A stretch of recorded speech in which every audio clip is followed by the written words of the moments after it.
Hi, I'm one of the Rangers officers here at the Bucks County Fish and Game. We're a club of about 1,700 members, and we're glad to have you come join us. One of the things that we've learned over the years is that there's really two causes of firearm accidents. One is ignorance, just not knowing the rules. And the second is carelessness, knowing the rules and not knowing it and doing it anyhow. One of the things that is important for us here at Bucks County Fish and Game is to keep everybody safe, everybody go home without any issues. So let's go over some of the rules here at the club. First off, when you're on the club property, you must have your badge displayed and visible at all times. There's no smoking in the clubhouse, the trap house, or any of the ranges where black powder is being used. Open carry is not allowed on the club grounds at all. You can carry concealed, but drawing from a holster or any other point of concealment is not allowed. So let's go take a tour of some of our facility. One of the most popular activities we have here at the club is trap. The trap is open to the public and is held on Tuesdays, Saturdays, and Sundays from 11 a.m. to 3 p.m. We also have a 5-stand sporting clays, which is behind me. If you've not shot 5-stand, it is a blast just to even watch. The targets are coming from all directions, from behind you, straight up in the air, even rolling along the ground like a rabbit would run. If you are a small game shooter, this is a great activity to practice. Some of our rules for trap is you cannot have any shot that's larger than 7.5. So that means 7.5, 8, and 9. 3 dram equivalent or less for charge. 2 3/4 inch shells. Single load unless you're shooting doubles. If you're shooting doubles, you can load up 2, but no more than that. If the trap is not in use, if it's not currently open, you can set up a ground trap between houses 3 and 4. One of the great benefits that members have here is you can bring 2 guests with you to come shooting. When you bring a guest, come here and get a guest pass, fill out their name and your member number, and then it is $10 per guest. Put the money into this envelope and put the envelope into this slot. A couple things to remember about bringing guests is you are responsible for all of their actions. If they break a rule, it's as if you broke the rule. So you want to make sure you have your guests under your control at all times. Because of that, it's important to know that the guests have to remain with you all the time. If your guest wants to shoot pistol and you want to shoot rifle, you have to choose one or the other, because the guest has to be shooting rifle when you're shooting rifle, and you can shoot pistol when they're shooting pistol. You cannot split up. So the first thing you want to do is to get a guest pass, put their name and your member number on it, and then take the guest pass and put it on their shirt. The guest passes must be displayed and visible at all times, just like your membership card is. Junior members are not allowed to bring guests. It's only the senior members that can bring guests, and a maximum of 2 at a time. And at $10 a day for the entire time that the guest is here with you is a deal and a half. $10 you can spend more than that to shoot an hour at a lot of the commercial ranges. So for $10, it's certainly a great deal for you and your guest. And if the ranges are busy, we ask that the guests be shooting from the same bench and position that you're shooting from, so we're not tying up the bench against other members. So for $10, it's certainly a great deal for you and your guest. Another popular activity we have here at the club is archery. Archery is open every day from sunrise to sunset. A couple of things that are important to keep in mind is that broadheads are not allowed anywhere on the property. You can shoot the field arrows only. And always shoot in your lane, just like on the rifle range. No cross shooting is allowed. When you come to the club and want to go down the range, you need to take your membership card and put it against the reader to open up the gate. Reminder is that no guest cars are allowed beyond this point.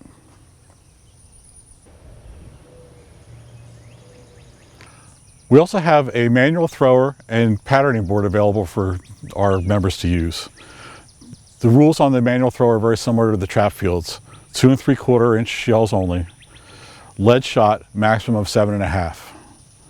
Single load except for doubles. Buckshot and slugs are not allowed when using the patterning board. No hand throwers are allowed.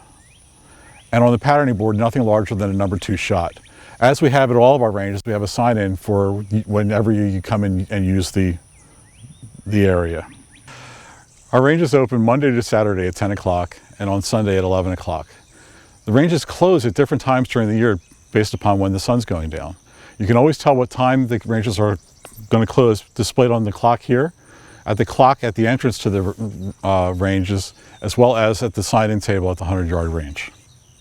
The ranges are closed 3 days a year. They're closed on New Year's Day, Easter Sunday, and Christmas Day. We also close early at 3 o'clock 4 days a year.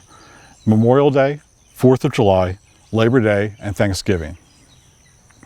Our range is closed for police training twice a year, 2 days each time. You'll know that that's happening because it will be displayed here at the entrance to the 100-yard range, as well as on the club website. Just a reminder that your badge must be displayed at all times when you're using the range. If you have a guest with you, their badge must be displayed also, and the guest must remain with you whenever you're on the range.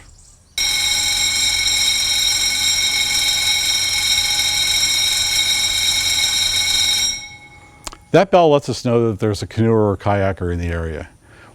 We are surrounded on 3 sides by the Neshaminy Creek, and we have a lot of times, especially in the spring or after a big rain, a lot of canoers will come by.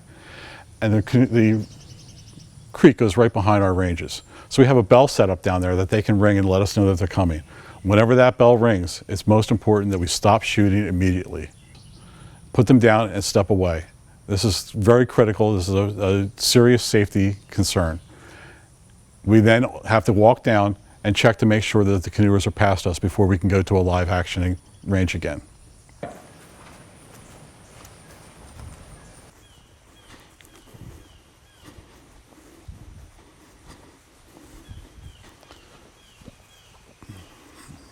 When you come down to check for the canoes, find what you think is going to be the last one. When they come up close to you, yell and ask them if they are the last one in line. If they are, wait for them to get past you until they're out of sight, and then mosey on back. Take your time to get back to the range house. All right, so we have some common rules at all of our ranges here. We can only use paper targets. We cannot use targets with any images of people on them. Every time you show up at the range, you need to sign in at the range you're using. Sign in and sign out when you leave. If you move from one range to another, sign out at the range that you're leaving, sign in at the range that you're arriving. You also must sign in your guests. Your guests will sign in using your member ID. We use a buzzer and flag system to show the state of the range at all times. When you arrive, if you're the first to arrive, take the Ceasefire flag, this yellow and black flag, and put it on display. When we have the yellow and black flag displayed, we're at a ceasefire, a cold range. Actions must be open, magazines removed, chamber flag inserted. Once you do that, you move behind the red line and stay behind the red line while we are in ceasefire. The only thing you can do in front of the line is you can collect your brass, you can set up a chronograph, and you can go hang targets. Everything else you need to wait for until we are at an active range. This includes loading the magazines. When we want to change from one state of range to another, the buzzer will go off. When that occurs, all of the flags need to be changed simultaneously. So hold your flag and wait for any of the other active ranges to be ready to change flags. At that point, we can change flags at the same time to go from, in this case, a ceasefire to an active fire state. When we're on active fire, the range is hot. No cross firing is allowed. So if you go down and you set up your targets on board 8 and you come in and your guns are set up at table 7, you have a choice of either moving your target or moving your guns. You cannot shoot from table 7 to targets 8. You must shoot in the lane that you are using. When we're going back from a ceasefire to a live fire range, the range is closest to the 100-yard range is the one that will determine when we're going to go live. The reason for that is because this is the only range that has view of all of the other targets. The other ranges are blocked by the foliage from seeing the rightmost targets on the 100-yard range. When the range is active, as I said, nobody is allowed in front of the firing line. No rapid firing is allowed. We define rapid fire as needing to wait 2 seconds between shots. Eye and ear protection must be used at all times. At all times, firearms must be pointed downrange. Do not have them pointing in any other direction. You can only handle firearms when the range is active. So if you are ready to go home and we're in a ceasefire, you have to wait until we go back to a live fire before you can pack any of your firearms and leave. When we're under ceasefire, everybody must be behind the red line. Nobody is allowed in front of the firing line except to hang targets, set up a chronograph, and police brass. No touching of firearms or magazines is allowed during ceasefire. Your actions must be open, your magazines out, and your chamber flag in. Chamber flags are available for your use at each of our ranges. Benches are available for your use. If you would prefer to shoot prone or standing and the bench is in your way, feel free to move the bench back. Just when you leave, put it back where you found it. So for your reference, range rules are displayed at each of our ranges. If you aren't sure exactly how one rule is worded, easy reference is right here at the range. In our middle shed, we have a 50-yard range to the left and a 25-yard range to the right. At any of our ranges, there's 3 types of rounds that are not allowed to be used. You're not allowed to shoot incendiary, tracers, or armor piercing. Additionally, here at the 25-yard range, we are limited to muzzleloaders, handguns, 22 caliber rimfire rifles, and lead cast bullets. Those are the only rounds that are allowed to be used here at the 25-yard range. A lot of people want to zero in their AR rifles at 25 yards. You cannot do that here at this range. You need to go to the 50-yard range to do that. Our third house is for our pistols. We have a 25-yard range and a 9-yard range. This is for pistol calibers only. I know there's a lot of handguns that will shoot rifle, such as the Thompson Contender. Even though that's a handgun, and it looks like a handgun and shoots like a handgun, the caliber is not a handgun caliber and is not allowed to be used in this range. This is for handgun calibers only. One of the things that's important to remember at our pistol range, and in fact at all of our ranges, is drawing from a holster is never allowed. If you want to use a firearm that you use as a daily carry, take it out of the holster before you come to the range. Our final position for us to talk about today is for the muzzleloaders. A couple things that are important to remember about muzzleloaders is that our rules at this range is that the muzzleloader is considered loaded as soon as you put a charge in it. You don't have to have the projectile loaded. You don't have to have the primer or cap loaded either. As soon as that charge goes in, it's considered loaded. If we're going from a live fire situation to a ceasefire situation and the muzzleloader is partially loaded, we cannot complete going to a ceasefire until that muzzleloader is shot. So the shooter should signal to all the other ranges, "I have a hot one," to let them know that you are not ready to go to a ceasefire range. Finish loading and fire, at which point in time you can let them know that we're ready to go ceasefire.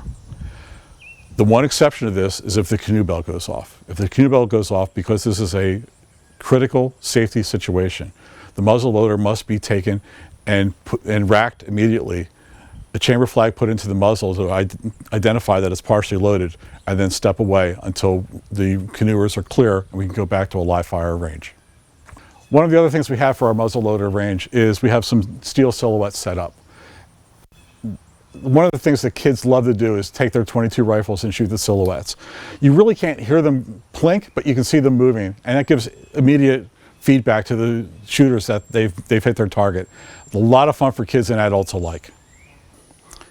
Our rules state that any range can call ceasefire at any point in time. Just because you're allowed to doesn't mean that you should. If you're just arriving at the range, you don't know how long that people have been shooting. If they've only been shooting for 5 minutes, hitting the buzzer so you can go hang up your targets is frankly just rude. Talk to the people, find out how long they've been shooting. If they've been shooting for 20 minutes, they're probably ready for a ceasefire. But if it's only been 5 or 10 minutes, please give them the courtesy and let them continue to shoot while you're getting your equipment ready. Big exception to this is during the CMP matches. When a CMP match is being held, they have full control of the range going from live fire to ceasefire and back again. Obviously, an exception to this is if there's an emergency and you need to hit a ceasefire. Other than that, allow the CMP to control the range. If you've not seen a CMP match, come on out and take a look at them. Some of the shooters we have here are frankly amazing. They are incredibly great shooters. If you want to participate, they would be happy to have you. They'll give you the training that you need to participate in their matches, and they'll welcome you as one of the family. Here at the end of our driveway is our parking lot for the ranges. Vehicles are not permitted past this sign. That doesn't mean that you can't go beyond. What a lot of people like to do is park here and walk back to the creek and go fishing. It's a popular thing for a lot of our members to do. One thing to keep in mind though is you do not want to go left of the canoe sign, because that will bring you back behind our ranges, and that would not be a good thing to do. So we've given you a nice overview of all of our grounds here and have talked a lot about the rules, but let's make sure you understand each of the rules, and I'll read them to you now. Any unauthorized use or destruction of club property is strictly prohibited and may result in criminal prosecution and financial restitution. The use of or being under the influence of alcohol, drugs, or sedating medications are prohibited on all ranges. Smoking is prohibited in the clubhouse, the trap house, or any range using black powder. Concealed carry is permitted in accordance with Pennsylvania state laws. However, open carry of firearms is prohibited on club property. Violation of this rule will result in a permanent loss of membership. The shooting hours are Monday through Saturday, 10 a.m. until closing. Sunday from 11 a.m. until closing. Closing times will be posted on the time clocks. Archery is available from sunrise to sunset. The ranges are closed 3 days a year: Christmas Day, New Year's Day, and Easter Sunday. Ranges will close early 4 days a year at 3 p.m. on Memorial Day, Independence Day, Labor Day, and Thanksgiving Day. Normally 2 days in the spring and 2 days in the fall, police training will be taking place on the ranges. During this time, our ranges will be closed. The dates will be posted at the 100-yard range shed and on club websites and calendar. We use a flag and buzzer system to show the state of the range. The yellow and black striped flag designates a ceasefire. Open actions, unload and remove magazines, and stay behind the red line. Do not stand or sit at the benches during a ceasefire. You may only hang targets, police brass, and set up chronographs. Handling of firearms, ammunition, or magazines is prohibited during a ceasefire. Red flag designates that the range is in operation for live fire. The range is hot. No one will move forward of the firing line. The buzzer and strobe light system is used to alert all shooters of a pending change to a ceasefire or live fire condition. Upon sounding of the buzzer during a live fire, all shooting must stop immediately, and all firearms must be made clear and safe. The possible exception is muzzleloaders, who must discharge their firearm before the range is considered safe. Once everyone has returned from downrange and all ranges agree that they are clear to resume live fire, the buzzer is sounded and the flags are changed. Firing may resume. The 100-yard range, if manned, shall make the final decision to resume live fire.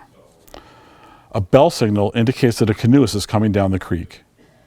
Ceasefire is sounded. The line is made safe and flags are changed.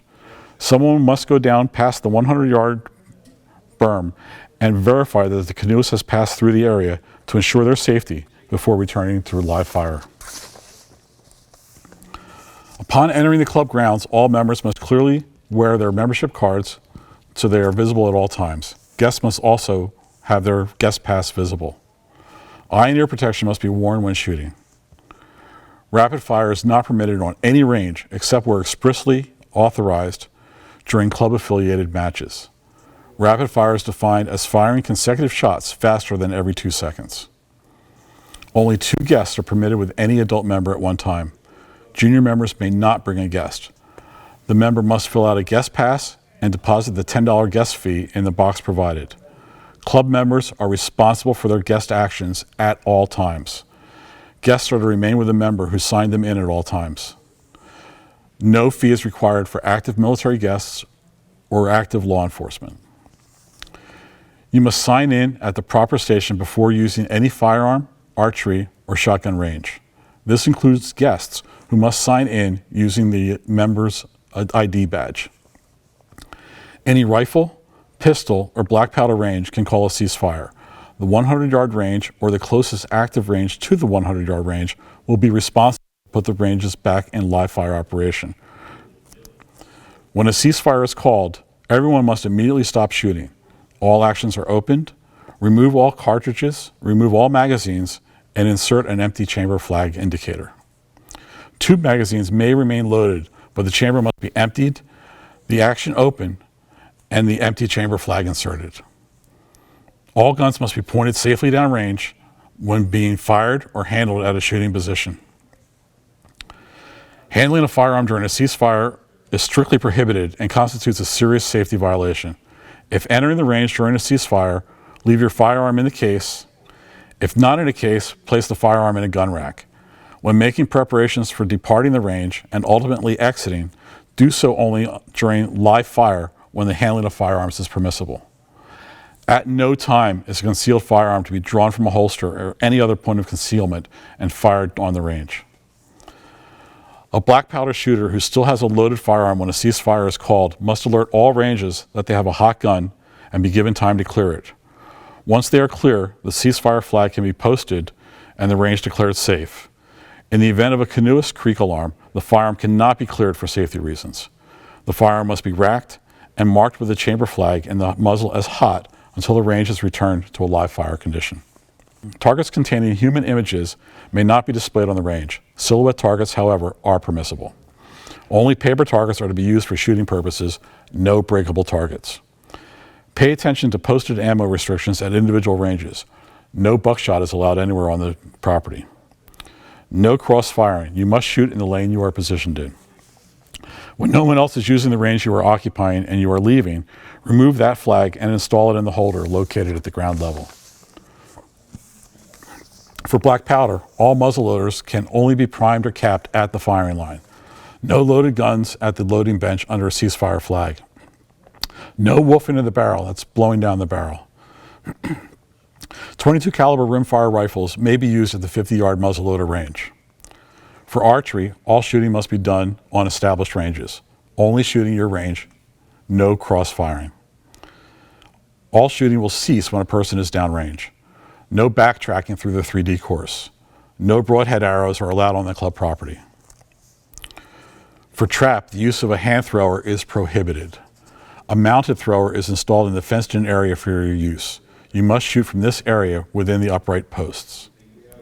All shells must be no larger than 2 3/4 inches and contain lead shot only, nothing larger than 7.5 shot. All guns must be loaded singularly unless shooting doubles, then 2 shells may be loaded. Ground traps can only be placed between trap houses 3 and 4 when the trap fields are not in use. No one may enter the trap fields when they are being used for shooting. On the shotgun patterning board, no slugs or buckshot are allowed. No shot larger than number 2 is permitted. Shoot from the provided yardage positions only. Obey the rules. Be safe. Don't be sorry. All of our ranges are under 24-hour camera surveillance. Anyone caught violating the club rules will be brought before the disciplinary committee, which can result in an action up to and including loss of membership. Your membership card must be surrendered at the request of any range officer or Board of Governors member. All club members are charged with knowledge of the range rules. If you don't know, ask before doing.